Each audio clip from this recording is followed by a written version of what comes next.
Welcome, everybody, to the Friar Talk podcast and YouTube channel. Today, we have a special guest, Ryan. You want to say hi to everybody real quick? Hi, everybody. I'm Ryan. So, Ryan's coming on today. We're going to be talking about Josh Hader here in this first segment. Then we're going to be talking about Chris Paddock and then a couple other guys that we feel really need to improve in the final segment. So, Ryan, I'll let you start, man. What's the situation with Josh Hader? So first of all, I'm going to come out and make a bold claim that Matt can back me up on this. I do, in fact, have sources in the front office, kind of that area. I know I don't look like someone that does, but he can confirm that as he was talking to me about coming onto the podcast, I kind of offhandedly mentioned that Fernando Tatis Jr. would be signing an extension in a couple of days. He's like, yeah, okay. And then next day he did. So obviously, because of that, I'm also in the know on certain aspects of what's going on with Josh Hader. There's obviously a lot of rumors going around on Twitter, a lot of random people, posting GIFs and stuff of him pulling the hood over his head and smiling, stuff like that. But there is a lot of truth to that. AJ's been trying to get Josh Hader since probably about December. Really, it goes back to like 2018. He's had a lot of interest in him and what he can do. But this year, he was his primary target along with Trevor Rosenthal, who obviously got way too much money from Oakland. And talks kind of died down, I'd say, right before the Melanson signing because the Brewers wanted Joe Musgrove, Tim Hill, Tuco Marcano, and Reggie Lawson in return. And that wasn't happening. Musgrove alone, he's not going anywhere, obviously. So he went out, he got Melanson and Kela for about $6 million combined, which were two great pickups. But he's since circled back to Josh Hader. Talks are starting to get a lot more serious than they were before. And the reason that is because he's starting to focus now on 3-team deals rather than a conventional trade. Not allowed to say who the primary team is that we're currently discussing with. One of the teams that I theorized on Twitter and has kind of been confirmed elsewhere is the Detroit Tigers. They have a piece that Milwaukee would be really interested in Spencer Turnbull. He's a younger, controllable starter. He was successful last year. Detroit would obviously want prospects from us because they're quite a ways away from contention. And Milwaukee would be willing to give up Josh Hader to us to give prospects to them because they would want to bring in a much-needed mid-rotation starter. But if you're going to see a Josh Hader trade, which I'm starting to think it could really happen within the next week, AJ's pretty motivated and pretty interested in him.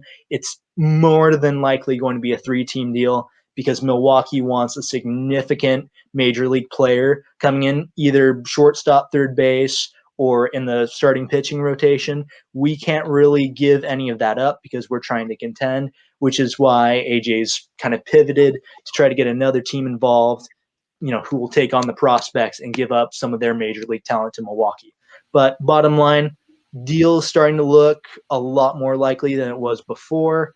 I'd expect Tim Hill to also go to Milwaukee if it happens. But right now, we don't really know any of the names involved other than Hader to San Diego. Yeah, and that's massive too. I mean, we were talking a while back about, the bullpen pieces, and then you have those 2 signings that you previously brought up, and that helps shore it up a little bit. But Josh Hader, that's what the best bullpen piece that you can get right now that's actually able to be traded potentially. So having a 3-team deal where we don't give up Musgrove, I think that's massive. I personally, I like it. You got to go all in. I think that's this next 3 years, especially after we saw the Tatis deal, and it's like, hey, what was it, 13 million over the next 3? Like, they're trying to really stack this ball club up these next 3 years. But Isaac, what do you think about that news, man? Is that something that you're excited about? Is something you want to see? Oh yeah, very excited. I think outside of our top 5 prospects, I think anyone should be. I think we should be open to letting them all, not all of them, but letting some of them go, because I think our best chance to win is right now. We can't. I don't think we can really afford to wait anymore. Fernando's deal is pretty backloaded, so these first couple years of his contract is a perfect time to start building really good pieces and start winning. And I think in order to compete with the Dodgers, they just got Trevor Bauer. Well, if we get Josh Hader, that's kind of matching their move. Except now, if we get Josh Hader, we can pretty much establish ourselves as probably the best bullpen in baseball. And then with a stacked rotation, I mean, this is really the best move that the Padres could possibly make. I think so as well. So Chase, when we were talking about a potential deal with Musgrove, I think me and you were talking about it. You did not like that idea at all. You were not a fan of Musgrove, but with the 3-team deal, where I'm guessing that it would be a lot more prospect oriented, since there's that third team involved, where we're letting some extra guys go. Do you like that idea more? Like, how do you feel about that, the trade without Musgrove involved?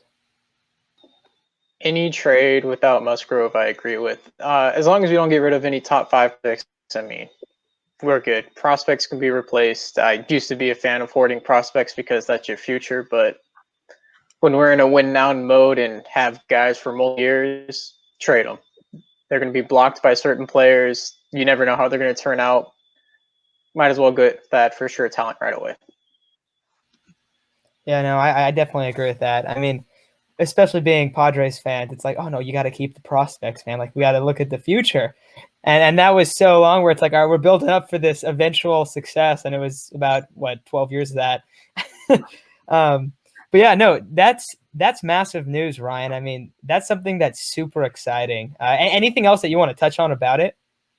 I mean, one thing I really like about Josh Hader coming over is I feel like he's actually been misused by the Brewers recently. If you look at that stretch where he was easily the best relief pitcher in baseball from about 2017, 2018, the way they used him wasn't really as a traditional closer. They'd have him go 2 innings and he would just dominate both innings. And you can't really get that from every reliever out there.